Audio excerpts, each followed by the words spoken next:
Right, the 1932 Austin RN Saloon chassis on a motorcycle ramp because it's nice and small.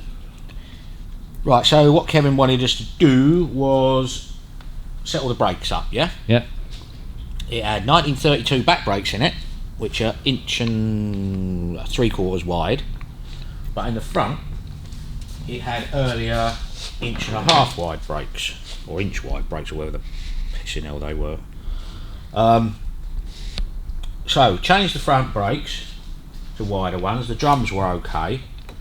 This is a sort of 50s aftermarket conversion. It's called, what was it, Bowden X, Robin, wasn't it? Yeah, Bowden X. Bowden X conversion, because originally the cable just went round in a loop there, and you had an adjuster here through the middle, but this is so you can adjust each side up, yeah, independently.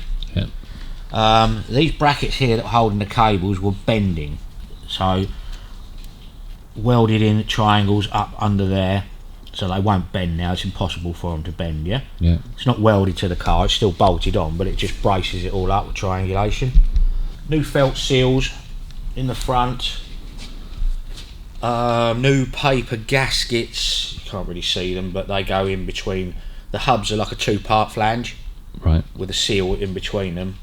So that's all been replaced. Now originally we didn't have the brake pedal or anything, so Kevin brought down the brake pedal, but we later found out that the brake pedal actually pivots off the steering box there, so we had to bring down the steering box so we could bolt that to the car to get the brake pedal set up. How did you figure that out then?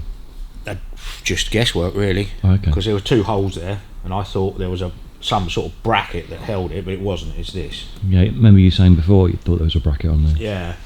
So been through, greased everything up. Adjusting the brakes is a weird and wonderful system, because you've got, in quotes, fixed length cables on the back. Yeah. Well, should have been originally, but they aren't. I've had these pins made here, so you can shorten or lengthen the cable on there, yeah? Obviously you want them to pull up fairly evenly. Yeah.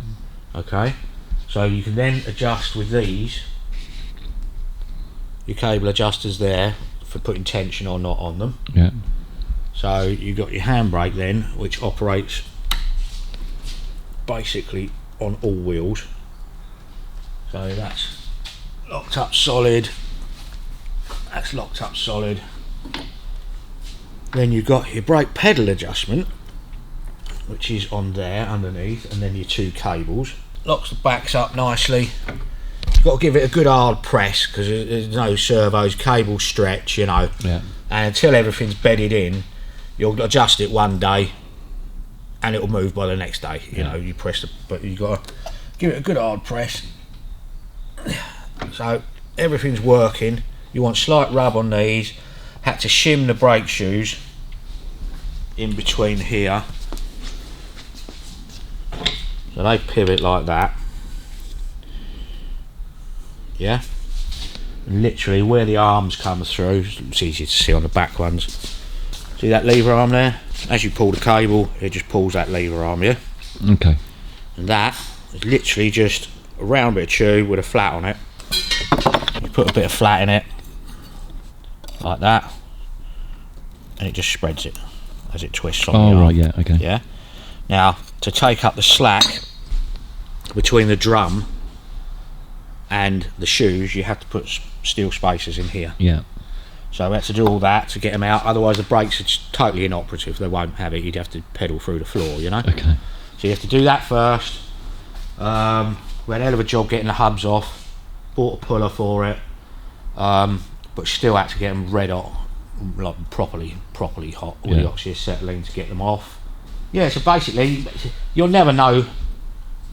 Sitting here like this, yes, you can adjust it up and say there's no play in it. Yeah. But until you drive it, you just don't know. Of course. which is fine because Kevin wants me to go up there for a day when he's assembling it to give him a hand. How is it easy? Is it to adjust it once it's all it's a piece of piss. Piece of piss. Because all you got, literally, is that knurled nut there, wherever it is. Where's it gone? That one. Yeah. Yeah. Those two cable adjustments there on the front, and your rear cable adjustments there. So you don't know where this goes.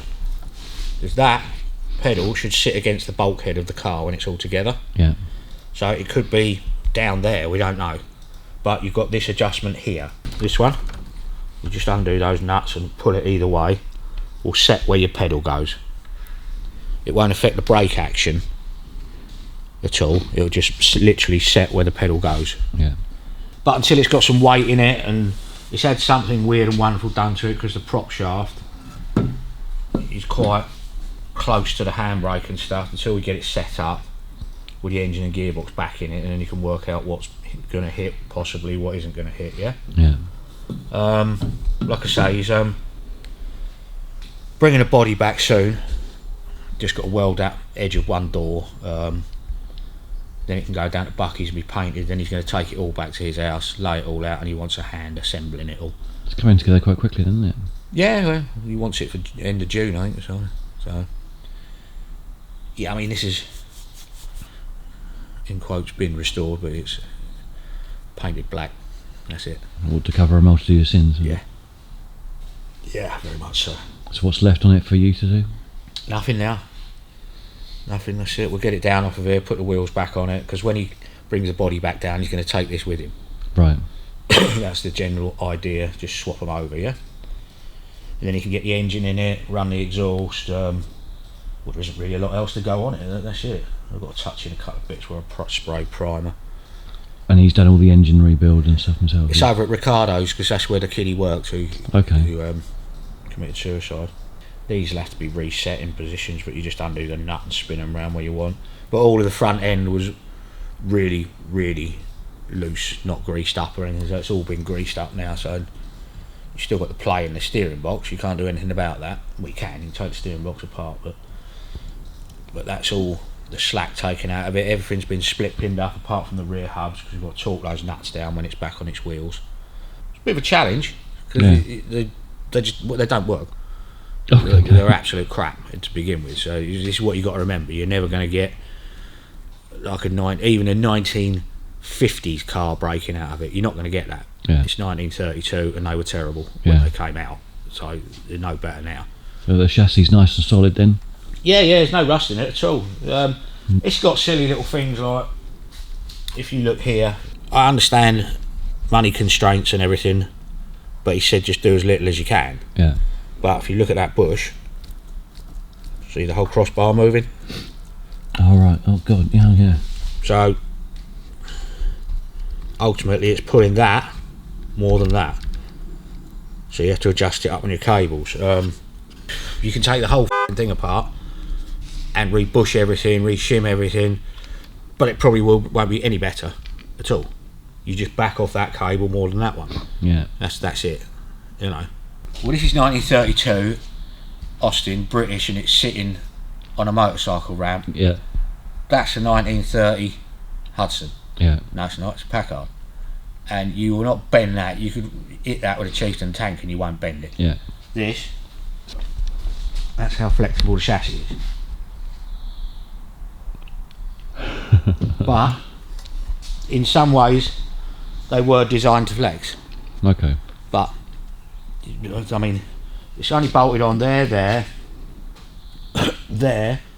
and that outrigger there, and there's one bolt there. You've got 1, 2, 3, 4, 5 bolts holding each side on. That's it.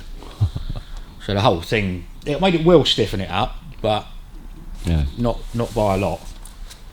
But you got to remember, what's this top whack? Probably, if you got 50 mile an hour out of it, you'd be lucky. Yeah. Whereas that probably do 60 in second gear. But that's not what it's about, is it? But that's just the way they are. Wonder how many other cars will fit on a motorbike ramp. Yeah, not many. Yeah, we literally just picked it up and put it on there. It's crazy.